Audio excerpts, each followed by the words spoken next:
الحمد للہ رب العالمین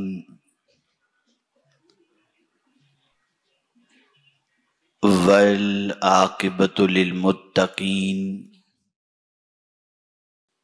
والصلاۃ والسلام علی سید الانبیاء والمرسلین وعلی آلہ واصحابہ الطیبین الطاہرین اما بعد فاعوذ باللہ من الشیطان الرجیم بسم اللہ الرحمن الرحیم یا ایہا الذین آمنوا اتقوا اللہ وکونوا مع الصادقین صدق اللہ العظیم الصلاۃ والسلام علیک یا رسول اللہ الصلاۃ والسلام علیک یا حبیب اللہ الصلاۃ والسلام علیک یا نبی اللہ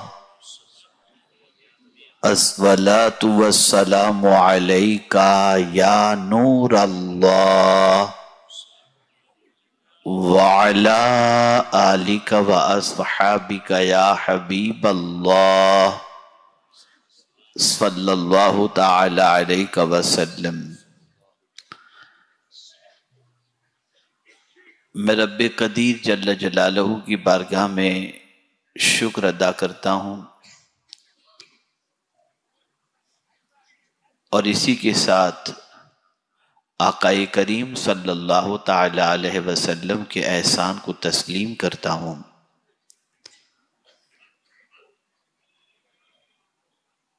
کہ ہمیں آج کی بابرکت محفل میں مقدس مقام پر حاضری کی توفیق عطا فرمائی۔ کہاں ہم اور کہاں خواجہ کا آستانہ،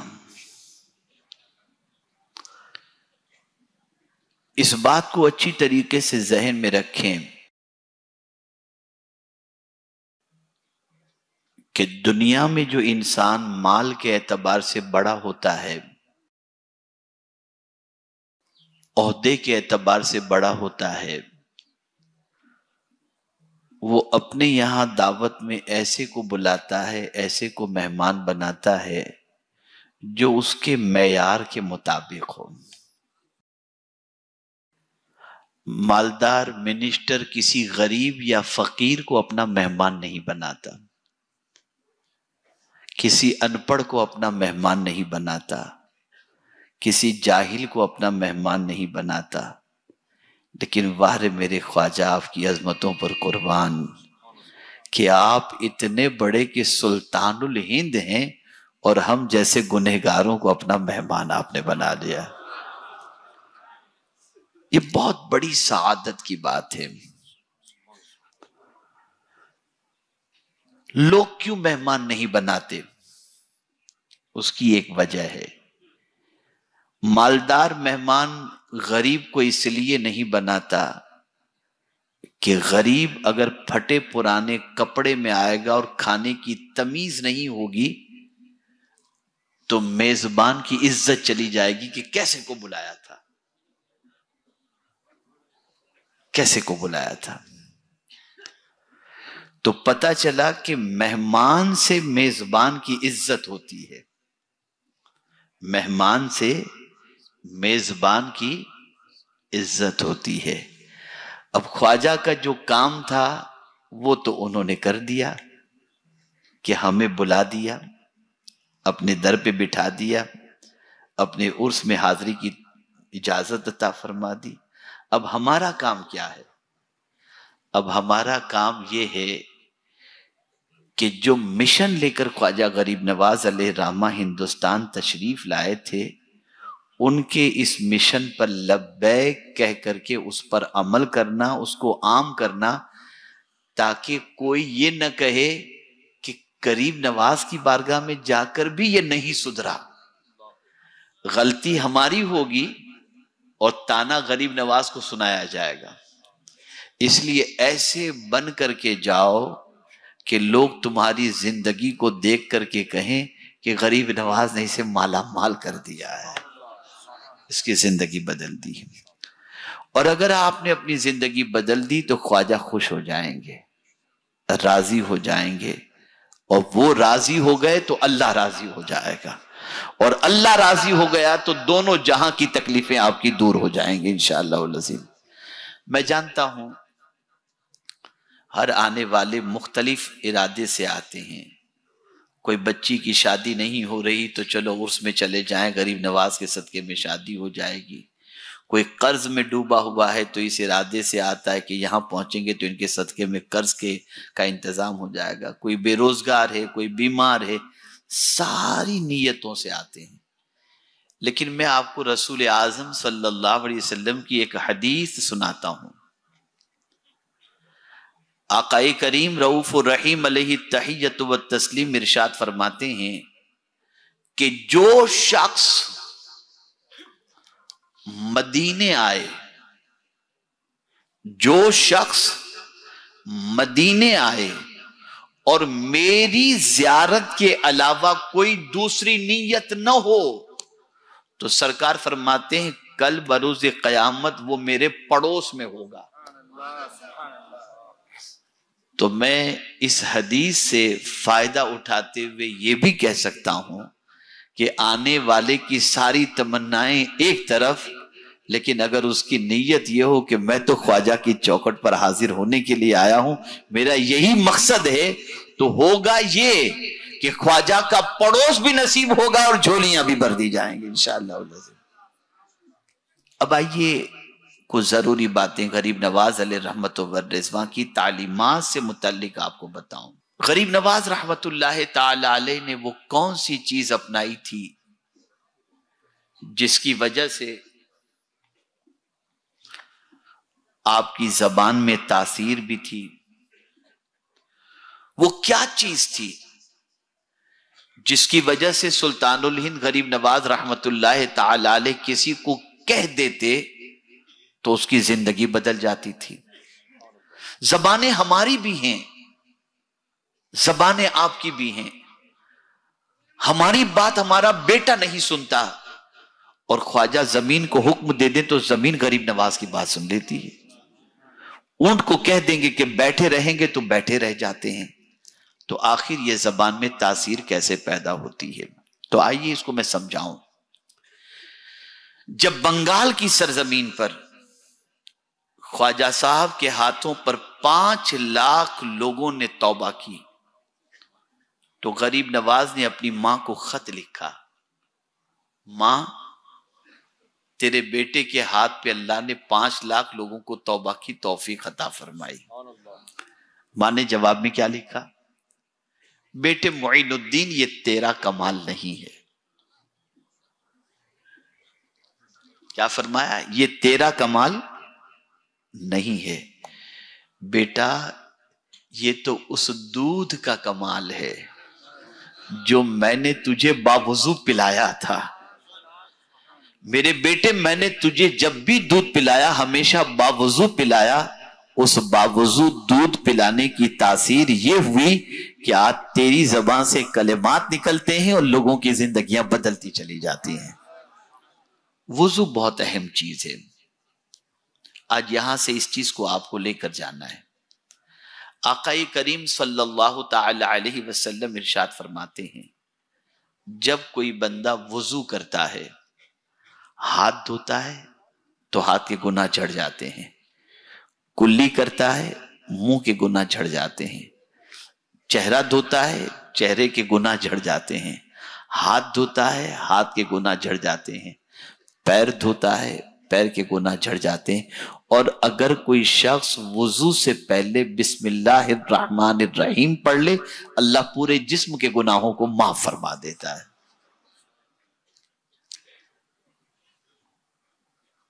ہم یہاں پر کچھ سیکھنے آئے ہیں، جہاں اپنی مرادوں کی تکمیل کے لیے آئے ہیں اور اللہ والوں کے یہاں مرادیں پوری ہوتی ہیں. اس لیے کہ ان کی بارگاہ میں رحمتوں کی بارشیں نازل ہوتی ہیں. پیر مہر علی شاہ رحمت اللہ تعالی علیہ تقریر کر رہے تھے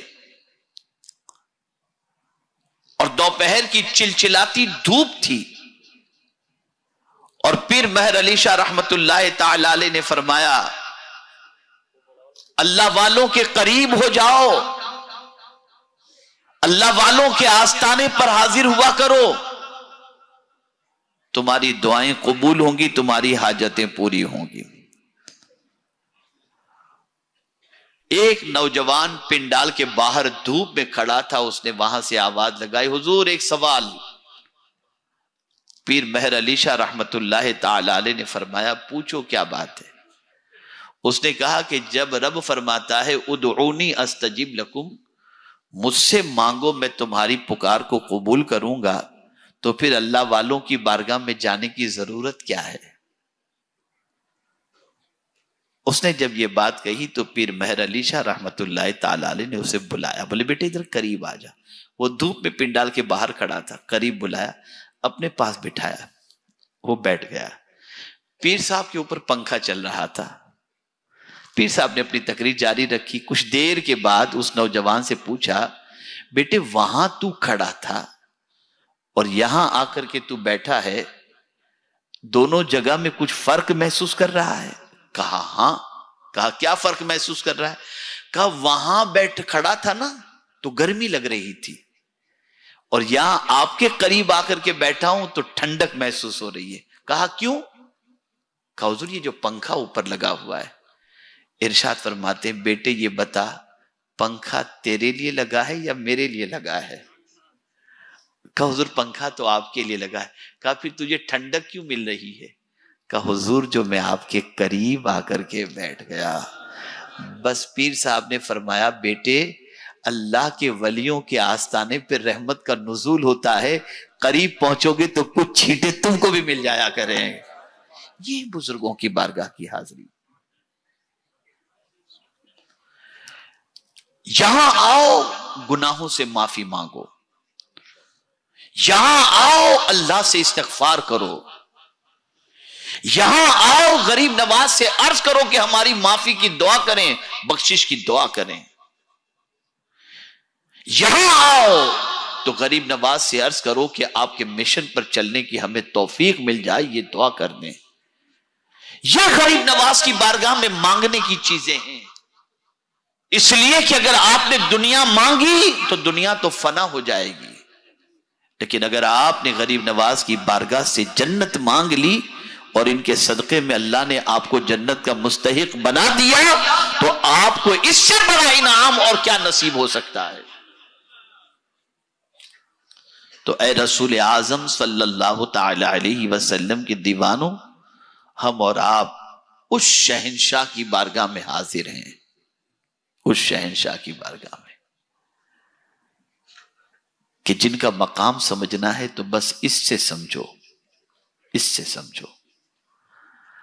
کروڑوں اربوں انسان میرے آقا صلی اللہ علیہ وسلم کی بارگاہ میں حاضر ہوتے ہیں، سلام کا نذرانہ پیش کرتے ہیں، لیکن کسی کے کان ایسی طاقت نہیں رکھتے کہ حضور کے سلام کا جواب سن سکیں. جواب دیتے حضور صلی اللہ علیہ وسلم، لیکن سلام کا جواب سننے کی طاقت کسی کے پاس نہیں ہے. ایسے کان بہت کم لوگوں کے ہیں. آپ اپنے پیر کو ٹائٹل دیں گے، آپ کا دیا ہوا ٹائٹل الگ ہے. آج کا کوئی عالم کسی کو ٹائٹل دے گا، وہ ٹائٹل الگ ہے، اس کا مقام جدا ہے. لیکن آپ قربان جائیے میرے خواجہ کی عظمت پر کہ حضور کتنا ان کو چاہتے تھے. جیسے ہی حضور صلی اللہ علیہ وسلم کی بارگاہ میں پہنچ کر میرے خواجہ نے کہا الصلاۃ والسلام علیک یا رسول اللہ، تو قبر انور سے آواز آتی ہے وعلیک السلام یا قطب المشائخ.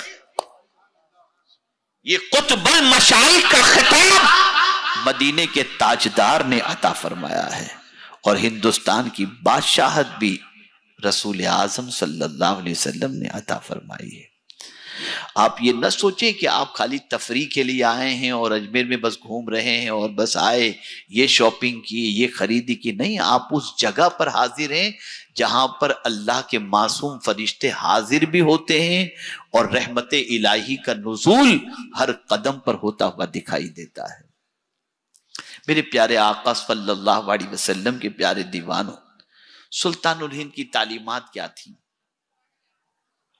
کیا تعلیمات تھی؟ غریب نواز رحمت اللہ تعالی علیہ ایک مقام پر ارشاد فرماتے ہیں،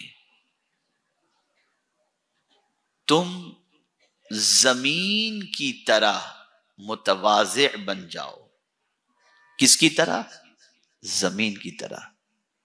ابھی زمین کو آپ دیکھو، آپ اس پر کھڑے رہتے ہو، اس پر عمارتیں کھڑی کرتے ہو، اس پر گاڑیوں کو دوڑاتے ہو، اسے کھودتے ہو، لیکن پھر بھی اس زمین کی عادت یہ ہے کہ اتنا اس پر ستم ڈھانے کے بعد جب مرتے ہو تو یہی زمین تمہیں اپنی باہوں میں لے لیتی ہے، یہی زمین تمہیں آغوش میں لیتی ہے. زمین اٹھا کر باہر نہیں پھینکتی، زمین اپنی آغوش میں لے لیتی ہے. اے رسول اعظم صلی اللہ علیہ وسلم کے دیوانوں، کبھی تکبر نہ کرنا، کبھی غرور نہ کرنا، کبھی گھمنڈ نہ کرنا، ہمیشہ متواضع بن کر کے رہنا. اس کی برکت سے اللہ تعالیٰ دنیا اور آخرت دونوں میں عزت عطا فرمائے گا. خود آقا کریم صلی اللہ علیہ وسلم نے ارشاد فرمایا، من تواضع للہ فقد رفعہ اللہ، جو اللہ کے لیے تواضع اختیار کرے اللہ اسے بلندی عطا فرماتا ہے. اسی کی طرح اسی کے ساتھ ساتھ غریب نواز کی ایک خوبی یہ تھی کہ معاف کرنے کو پسند کرتے تھے، بدلہ نہیں لیتے تھے، معاف کرنے کو پسند. اور یہ بات میری ذہن کے اندر محفوظ کر لو، آپ کیوں آئے ہو یہ بھی غریب نواز جانتے ہیں، آپ کی کیا تمنا ہے یہ بھی غریب نواز جانتے ہیں، ان سے چھپا ہوا نہیں ہے کچھ. میں دلیل پیش کرتا ہوں. آقا کریم صلی اللہ علیہ وسلم نے فرمایا، اتقوا بفراست المؤمن فإنه ينظر بنور اللہ تعالی، مومن کی فراست سے ڈرو کہ وہ اللہ کے نور سے دیکھتا ہے. اس لیے فرمایا گیا عالم کے پاس جاؤ تو زبان کو لگام دو، اور ولی کے پاس جاؤ تو دل کو لگام دو. کیا سوچ رہے ہو یہ ولی جان لیتے ہیں. اب آئیے میں آپ کو ایک واقعے کی روشنی میں سمجھاؤں. ایک شخص غریب نواز رحمت اللہ تعالی علیہ کی بارگاہ میں عقیدت مند بن کر کے جاتا ہے اور خدمت میں لگا رہتا ہے، اور اپنے پاس کھنجر چھپا کے رکھا تھا کہ موقع ملتے ہی غریب نواز علیہ رحمہ کو وہ شہید کر دے گا. غریب نواز جانتے تھے وہ کیوں آ رہا ہے. کچھ دنوں تک چلاتے رہے، اس کی ہمت نہیں ہو پائی، موقع کی طاق میں تھا، کوئی ایسا موقع نہیں مل پایا. ایک دن وہ بھی تنہا تھا اور میرے خواجہ بھی تنہا تھے، دونوں تنہا. اس کے ارادے اچھے نہیں تھے لیکن وہ یہ سمجھ رہا تھا کہ غریب نواز کو نہیں معلوم. میرے خواجہ نے اس سے فرمایا کہ جس ارادے سے تو آتا جاتا ہے نا، آج تجھے وہ موقع مل گیا تیرے ارادے کو پورا کرنے کا، کر لے تیرا ارادہ پورا، کر لے تیرا ارادہ پورا. اس کی آنکھوں سے آنسو نکلے، کھنجر نکال کر غریب نواز کے قدموں میں رکھ دیا، حضور مجھے معاف فرمائے اور میرے لیے دعا فرمائیں. غریب نواز رحمت اللہ تعالی علیہ نے اس کے لیے دعا فرمائی، اسے معاف بھی فرمایا. اور پھر وہ شخص جو خنجر لے کر قتل کے ارادے سے آیا تھا اسے معاف فرما کر اپنی صحبت میں رکھ کر ولایت کے مقام تک پہنچا دیا اسے. یہ اللہ والوں کی پوزیشن. اللہ والوں کی یہ شان ہمیشہ ذہن میں رکھیے گا کہ وہ بے ضرر ہوتے، کسی کو تکلیف نہیں دیتے، کسی کو تکلیف نہیں دیتے، اور ان کی بارگاہ سے کوئی محروم نہیں جاتا، ان کی بارگاہ سے جھولیاں بھر دی جاتی ہیں. آپ اور ہم یہاں پر آئے ہیں، آپ کو معلوم ہے خواجہ صاحب نے اسلام کتنی تکلیف سے پھیلایا. آئے تھے ایک پیپل کے درخت کے نیچے آپ نے قیام کیا، جب اجمیر شریف تشریف لائے، پیپل کے درخت کے نیچے آپ نے قیام فرمایا. وہ درخت، اس کے قریب پرتھوی راج کے اونٹ بیٹھا کرتے تھے. دیکھا غریب نواز علیہ رحمت و رضوان کو،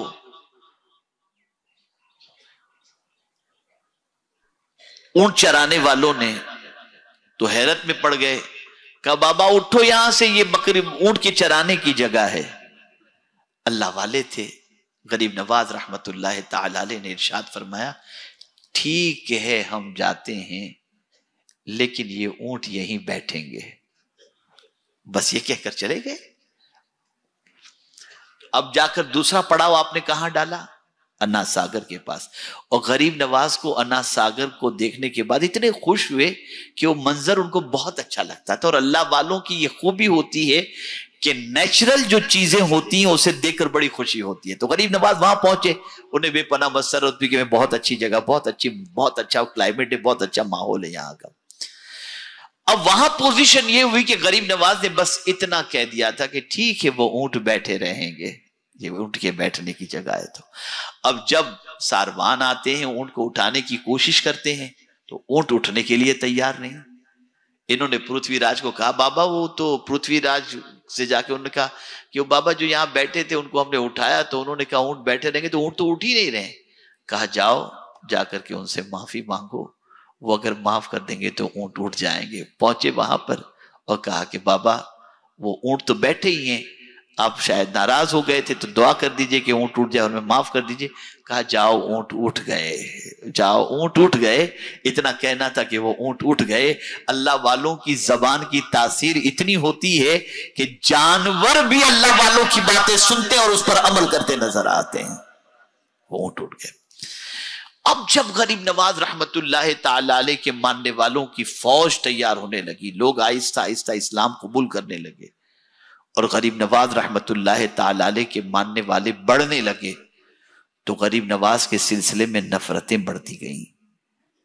اور یہاں کے راجہ کو یہ محسوس ہوا کہ غریب نواز کی وجہ سے کہیں لوگ ان کے معتقد ہو کر جو ہے وہ ان کے گرویدہ نہ ہو جائیں اور کہیں ان کی فوج بڑی تیار نہ ہو جائے. تو جانتے ہیں کتنی تکلیف دی ہے غریب نواز کو ان لوگوں نے، کتنی تکلیف. پانی بند کیا گیا، جادوگروں سے جادو کروایا گیا، یہ ساری چیزیں غریب نواز علیہ الرحمہ پر استعمال کی گئیں. لیکن وہ کون سی چیز تھی جس کی وجہ سے سلطان الہند ڈر نہیں رہے تھے، خوف زدہ نہیں تھے؟ اور آپ کے دل میں کسی جادوگر کا نہ ڈر تھا، نہ کسی دشمن کا ڈر تھا، نہ کسی طاقت کا ڈر تھا. اسے قرآن نے مینشن کیا ہے، فَمَن تَبِعَ هُدَايَ فَلَا خَوْفٌ عَلَيْهِمْ وَلَا هُمْ يَحْزَنُونَ. جو میری ہدایت کی پیروی کرے اسے نہ کوئی خوف ہوگا نہ کوئی غم. غریب نواز کو کوئی ڈر اس کے لیے نہیں تھا کہ انہوں نے اپنا تعلق اللہ سے اس طرح سے بنا کے رکھا تھا کہ جو کچھ اللہ کی طرف سے حکم ہوتا تھا ہر حکم پر عمل کرتے. اس لیے غریب نواز کو کسی کا خوف تھا ہی نہیں، ڈر نہیں تھا. پانی بند کیا گیا کہ آپ اس پانی سے استفادہ نہیں کر سکتے. تو غریب نواز نے ایک پیالے کے اندر پورے انا ساگر کو جمع کر دیا. کچھ لوگوں کو توبہ کی توفیق نصیب ہوئی، لیکن بعد میں پانی پینے کے لیے لوگوں کو میسر نہیں ہوا تو پھر آئے خواجہ کے پاس، بابا کرم کر دو. تو غریب نواز چاہتے تو ان کو زندگی بھر کے لیے پیاسا رکھ کر کے مرنے پر چھوڑ دیتے، لیکن اللہ والے بڑے نرم دل ہوتے ہیں، بڑے رحم دل ہوتے ہیں. انہوں نے فوراً جو ہے انا ساگر میں اپنے پیالے کو ڈال دیا، پیالے کے پانی کو، پھر انا ساگر چھلک گیا. میں آپ سے پوچھنا چاہتا ہوں کہ یہ اللہ والوں میں طاقت آتی کہاں سے ہے کہ پورے ساگر کو ایک پیالے میں لے لیں، اونٹ کو کہہ دیں تو بات مان جائے؟ تو بس ایک ہی چیز ہوتی ہے، اور وہ چیز یہ ہے کہ یہ اللہ والے کبھی کوئی کام ایسا کرتے ہی نہیں جس سے اللہ ناراض ہو. ہمیشہ وہی کام کرتے ہیں جو اللہ کو پسند ہے اور اللہ جس سے راضی ہوتا ہے. پھر وہ جو کہہ دیتے ہیں مولا ان کی بات کو بھی قبول کر لیا کرتا ہے۔ تو اے رسول اعظم صلی اللہ علیہ وسلم کے دیوانوں، آپ ہم سب بہت ساری پریشانیوں میں گھرے ہوئے ہیں۔ ان پریشانیوں کی وجہ ہمارے گناہ ہیں، ہماری برائیاں ہیں، ہماری نمازوں کو قضا کرنا ہے، ہمارا تلاوت نسی قرآن پڑھنا نہیں سیکھنا ہے، ان ساری چیزوں کی وجہ سے ہے۔ اگر ہم نے ساری اچھی چیزیں اپنا لی تو اللہ تعالیٰ غریب نواز کے صدقے میں ہماری مصیبتوں کو بھی ٹال دے گا اور پریشانیوں کو بھی دور فرما دے گا۔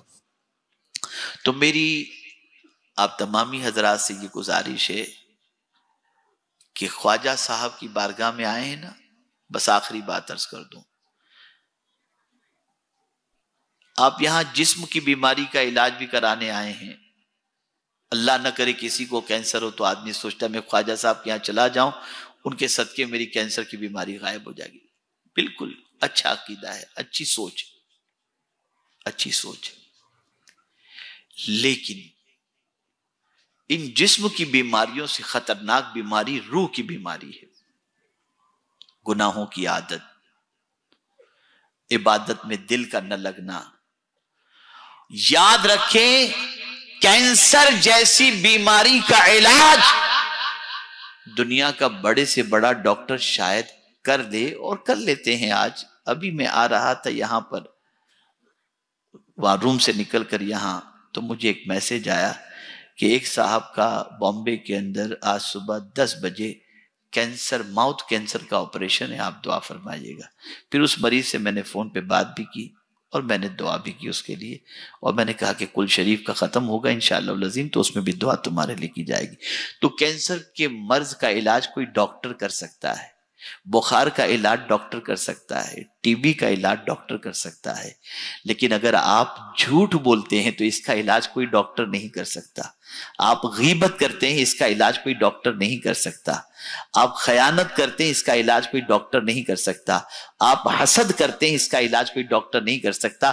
لیکن یہ وہ ساری بیماریاں ہیں جن بیماریوں کی وجہ سے دنیا بھی تباہ ہوگی اور آخرت بھی تباہ ہوگی، لیکن اس مرض کا علاج کہاں ہوگا؟ یہ خواجہ کے آستانے پر ہوگا، خواجہ کی چوکھٹ پر ہوگا۔ تو اے رسول اعظم صلی اللہ علیہ وسلم کے دیوانوں، انہوں نے تو کرم کر دیا، میرے خواجہ نے کرم کر کے مہمان بنا لیا۔ اب ہونا یہ چاہیے کہ ایسے بن کر کے لوٹو کہ کوئی خواجہ کے سلسلے میں کچھ برا نہ کہے کہ غریب نواز کی بارگاہ میں جا کر بھی سدھر کر کے نہیں آیا۔ ایسے بن کر کے لوٹنا کہ آپ کی زندگی کو دیکھ کر لوگ کہیں ہمیں بھی اجمیر جانا ہے، ہم بھی جا کر اس کے جیسے نیک انسان بن کر کے آ جائیں۔ تو یہ تمنا لوگوں کے دلوں میں پیدا ہو، یہ تمنا نہ ہو کہ یار یہ نہ کہیں کہ غریب نواز کی چوکھٹ پر جا کر کے بھی سدھر کر نہیں آیا۔ اللہ رب العزت جل جلالہ آقا کریم صلی اللہ علیہ وسلم کے صدق و طفیل عطائے رسول ہند الولی خواجہ خواجہ معین الدین چشتی رحمت اللہ تعالی علیہ کے صدق و طفیل ہم سب کو تعلیمات غریب نواز، مشن غریب نواز پر عمل کی کرنے کی توفیق نصیب فرمائے، اور پروردگار خواجہ صاحب کے صدقے میں پوری دنیا کے مسلمانوں کی تقدیر کو سنوار دے، اور پوری دنیا کے مسلمانوں کو راحت و سکون کی دولت عطا فرمائے، اور جو جس مقصد سے یہاں پر حاضر آیا ہے اللہ تعالیٰ خواجہ صاحب کے صدقے میں اس کے مقصد میں کامیابی عطا فرمائے۔ میرے پیارے آقا صلی اللہ علیہ وسلم کے پیارے دیوانوں، بے شمار اسٹیٹ سے اس وقت ہزاروں کی تعداد میں آپ دیوانے حضرات یہاں پر موجود ہیں۔ آج غریب نواز کی چھٹی ہے، اور چھٹی میں یہاں پر میں آپ کے سامنے حاضر ہو کر معروضات پیش کر رہا ہوں۔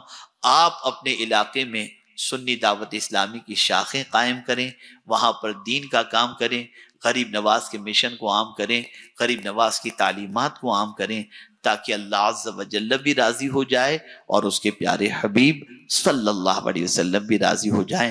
ہمارے مبلغین یہاں پر رات و دن الحمدللہ یہ وشرام اسرائیل میں یہاں پر موجود ہیں آپ حضرات کی خدمت کے لیے۔ جو بھی اپنے علاقے کے اندر تحریک کی برانچ قائم کرنا چاہتا ہو یا سنورنا چاہتا ہو تو اس کو چاہیے کہ وہ ہمارے مبلغین سے رابطہ قائم کریں۔ انشاءاللہ العظیم آپ کے علاقے میں تحریک کے کام کے بارے میں غور کیا جائے گا، اور مشن غریب نواز علیہ رحمہ کے سلسلے میں کوشش کی جائے گی۔ بس ایک بات پھر اور عرض کر کے ختم کرتا ہوں، اور وہ بات یہ ہے، یہاں پہنچ کر کیا مانگنا ہے اس کو میں ایک اور بات سمجھا دوں. اللہ نے حضور صلی اللہ علیہ وسلم کی بارگاہ میں جانے کا حکم دیا. کیا فرمایا؟ وَلَوْ أَنَّهُمْ إِذْ ظَلَمُوا أَنفُسَهُمْ جَاءُوكَ. اگر وہ اپنی جانوں پر ظلم کریں تو میرے محبوب آپ کے پاس آ جائیں اور آپ کے پاس آ کر اللہ سے معافی مانگیں اور آپ بھی ان کی بخشش کی دعا کرو تو وہ اللہ کو ضرور توبہ کرنے والا مہربان پائیں گے. پتہ چلا اللہ کے برگزیدہ بندوں کی بارگاہ میں جا کر سب سے پہلے اپنے گناہوں کی معافی مانگو. تو غریب نواز کی بارگاہ میں پہنچ کر، آستانے پر پہنچ کر اللہ کی بارگاہ میں عرض کرو استغفر اللہ، میرے مولا میں تجھ سے مغفرت چاہتا ہوں، میرے گناہوں کو معاف فرما دے. اور پھر غریب نواز سے عرض کریں کہ آپ بھی رب کی بارگاہ میں دعا کر دیں کہ اللہ تعالی ہمارے گناہوں کو معاف فرما دے. اگر آپ نے ایسا کیا تو اللہ تعالی غریب نواز کے صدقے میں کرم کی نظر فرما کر گناہوں کو معاف فرما دے گا. تو اس چیز کا خاص طور پر خیال رکھیں. حالانکہ یہ آیت حضور صلی اللہ تعالی علیہ وسلم کی ذات سے متعلق ہے اور بارگاہ سے متعلق ہے، لیکن مفسرین فرماتے ہیں کہ اولیاء اللہ کی بارگاہ میں بھی اس نیت سے جا کر کے اس طریقے سے کرنا چاہیے کہ ان کے صدقے میں اللہ گناہوں کو معاف فرماتا. اللہ تعالیٰ مجھے آپ کو سب کو توفیق نصیب فرمائے. وما علینا الا البلاغ